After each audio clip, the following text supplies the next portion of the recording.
Agora nós vamos entrevistar o pré-candidato ao governo do estado do Amazonas, o Ricardo Nicolau, que também é deputado estadual e que teve uma votação muito expressiva na última eleição, quando disputou pela primeira vez o cargo de prefeito de Manaus, aí chegando muito próximo aí de disputar o segundo turno. Bom dia, Ricardo Nicolau, seja bem-vindo ao nosso programa. Bom dia, Alex, bom dia, Nanda, bom dia a todos os ouvintes e telespectadores do canal 8 Português. Olha, além de ser deputado, o senhor também é conhecido pelo trabalho que faz no setor privado na área da saúde. O que esse trabalho pode e trouxe de experiência para o senhor disputar o cargo de governador do estado do Amazonas? Bem, olha, eu já exerço meu 5º mandato de deputado estadual, né? Fui vereador da cidade de Manaus, fui presidente da Assembleia, passei por todas as comissões importantes dentro da Assembleia e me trouxe a experiência política, né? A experiência política de entender como funciona as instituições, de entender como funciona a máquina do governo. Na atividade privada, até porque eu nunca fiz da política uma profissão, na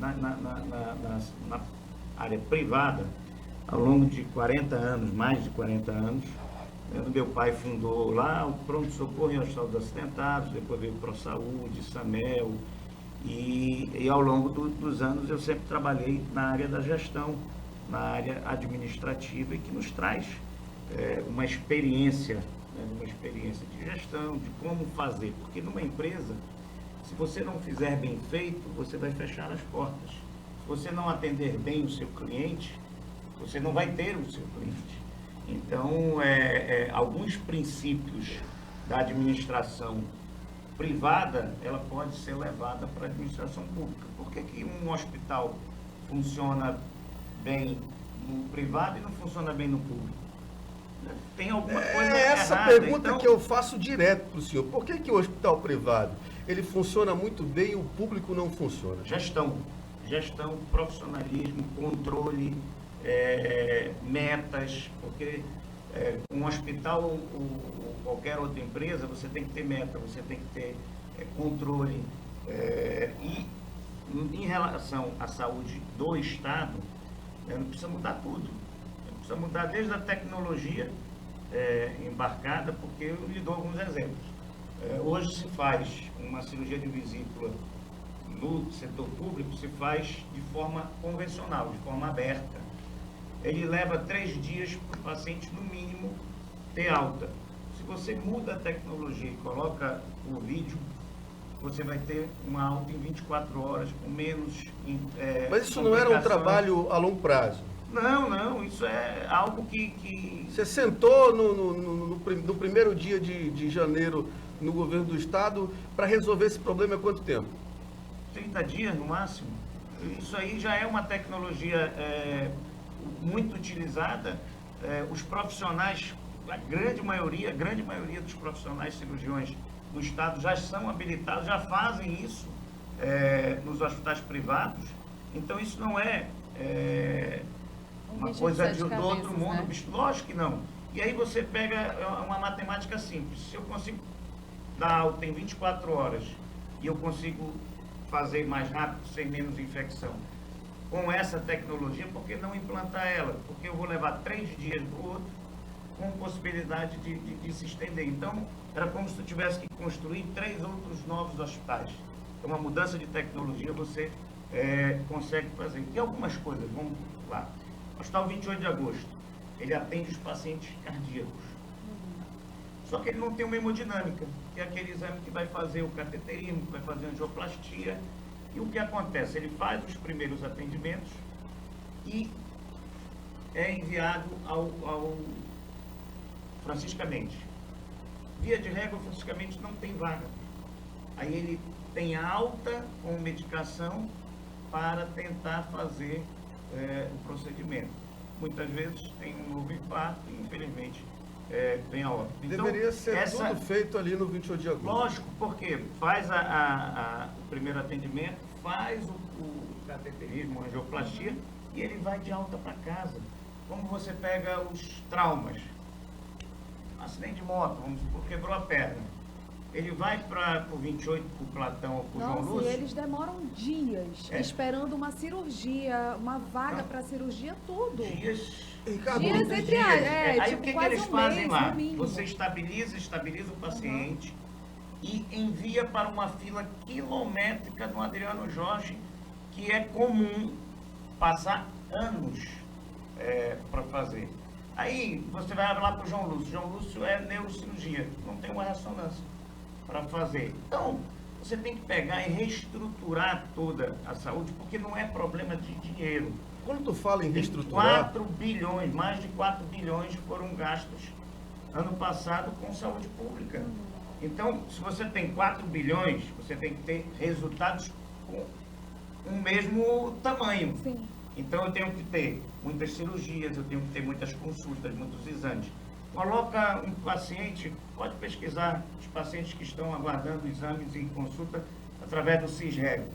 São meses, às vezes E como anos. se resolve esse problema, que é um problema crônico, que já vem não só dessa administração, mas de administrações anteriores? Porque, na verdade, nunca foi feito o que tem que ser feito. Né? Nunca se colocou gestão, profissionalismo. Você utiliza 1/3 da capacidade das policlínicas. Até mesmo os profissionais que são contratados para atender 16 pacientes, né? Por falta de gestão, de controle de agenda, atende 7, atende 8.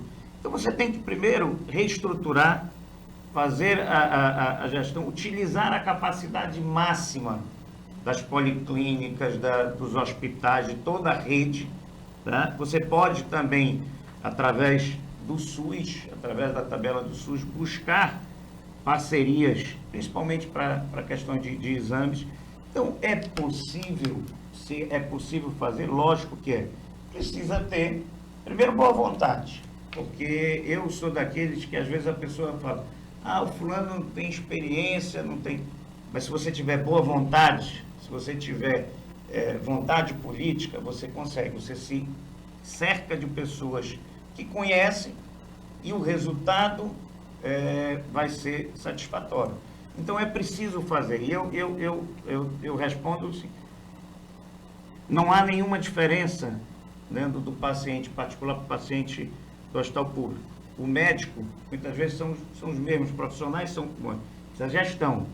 Não dá para você pedir do médico para fazer um procedimento X se ele não tiver o remédio, se ele não tiver o OPME, os equipamentos. Né?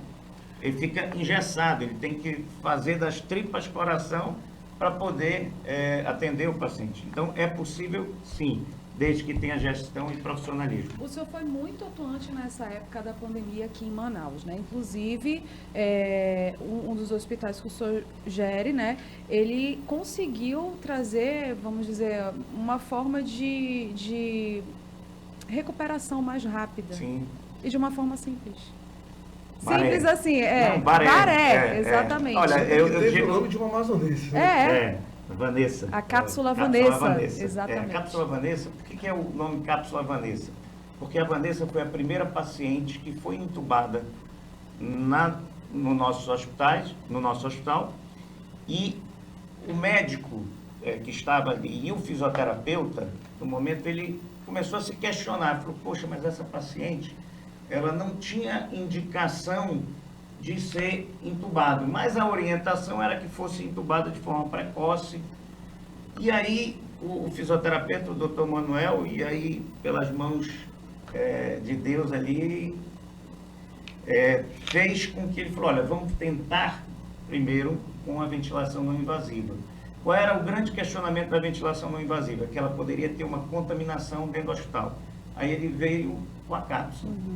Então ficaria restrito ao paciente. Aí a cápsula começou com um protótipo e depois ela foi trabalhada, passou pelo ITA, no Rio de Janeiro. Vocês exportaram essa cápsula para todo o Brasil? Sim, nós quebramos a patente,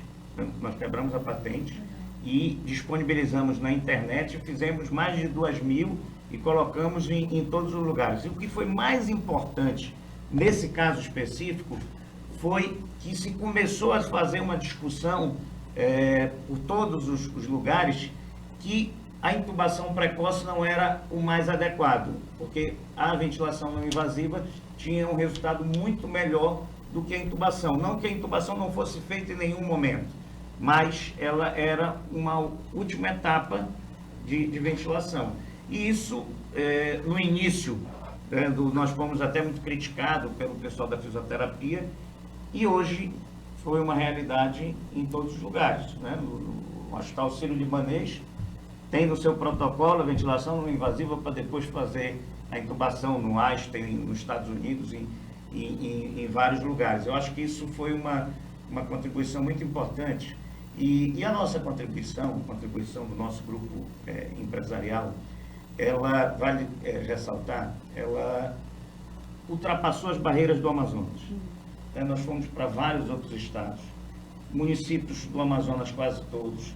Nós ajudamos aqui em Boa Vista a inauguração do hospital lá de campanha, como para Recife, até para outros países. Interior todo, exatamente. Interior do Brasil também. Aqui do Pará também. E fomos para a Colômbia, fomos para o Paraguai, fomos para vários outros lugares, como também fizemos a coordenação e ajudamos no hospital de campanha Gilberto Novaes, que era uma escola municipal, que foi transformada num hospital, e ali 617 pacientes tiveram alta e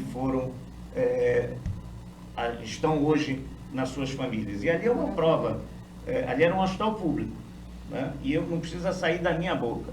Pegue os 600 pacientes e pergunte como eles eram tratados num hospital público, com um gerenciamento diferente. E vale ressaltar que todas as ações, né, que o Grupo Samel fez, todas, 100%, né, foi sem nenhuma remuneração. Nós não recebemos um centavo de prefeitura, um centavo de governo de estado, de quem quer que seja, não só do Amazonas, como em todos os outros lugares. Muito pelo contrário. Aqui nós investimos recursos próprios, recursos particulares, até porque nós não temos convênio com o Estado, não temos e nem queremos ter. Então, o nosso grupo empresarial é 100% privado, ele trabalha na área privada. E nós não recebemos um centavo. Eu pedi licença da Assembleia sem remuneração para me dedicar ali, porque ali não tinha política, não tinha nenhuma outra questão que não fosse uma questão humanitária. Então, eu fico muito triste quando eu vejo pessoas se aproveitando do momento mais difícil que teve a saúde pública e a saúde no mundo inteiro. E aí você vê pessoas se aproveitando daquele momento para superfaturar uma coisa, para... Aqui teve a operação da Polícia Federal, inclusive. Sim, isso é, além de revoltante, é muito triste, né? Porque a consequência do desgoverno, a consequência da negligência, a consequência da corrupção na saúde são vidas. E com vidas não se pode brincar. Então, eu tenho muito orgulho, né? Muito orgulho de ter participado, de ter dado o nosso máximo. Então, nós não podemos ter feito mais do que nós fizemos. Nós fizemos o máximo, ajudamos aquelas pessoas que a gente podia ajudar, né? Quem tinha plano de saúde era atendido no hospital pelo seu plano de saúde particular. Quem tinha recursos para ser internado de forma particular, ele era internado, ele tinha recursos, mas quem não tinha recursos e a gente tivesse a oportunidade de atender, nós atendíamos da mesma forma e levamos tecnologia, levamos conhecimento, levamos troca de informação para todos os lugares possíveis, porque para a gente não interessava se era amazonense, ou era paraense, ou era carioca, ou era colombiano, venezuelano, eram seres humanos, vidas humanas que, se nós pudéssemos ajudar a estender a mão, nós estávamos fazendo o nosso papel, não é como político, não é como cidadão, né? Como cidadão, e isso nos deu a oportunidade de conhecer muitas pessoas e na vida a gente tem uma satisfação pessoal, né? Muitas vezes a satisfação pessoal de servir ela é muito melhor, muito maior do que qualquer outra coisa. Ricardo, olha, a minha produção está dizendo que tem 1 minuto aqui para a gente entrar no intervalo comercial, mas eu tenho uma pergunta para você, que eu também sou um estudioso aqui da saúde pública do estado do Amazonas e conheço muito como funciona aí esses processos licitatórios, enfim. Fiz muita denúncia, inclusive, e mandei muita denúncia para o Ministério Público Federal, estadual, para a Polícia Federal, enfim. Mas eu não consigo entender como é que os hospitais e a questão das verbas que vão para os hospitais, elas são diferentes, por exemplo. Hospitais de porteira aberta, como o 28 de agosto, o João Lúcio, Platão Araújo, eles têm um aporte menor financeiro, por exemplo, do que o hospital que fica ali, o Delfino Aziz, por exemplo, que é o que tem maior aporte financeiro. E é o que menos produz. Exatamente, e não é um hospital de porteira aberta. Eu acho que isso acaba prejudicando hospitais, por exemplo, que atendem de porteira aberta, como o 28 de agosto, João Lúcio, Platão Araújo.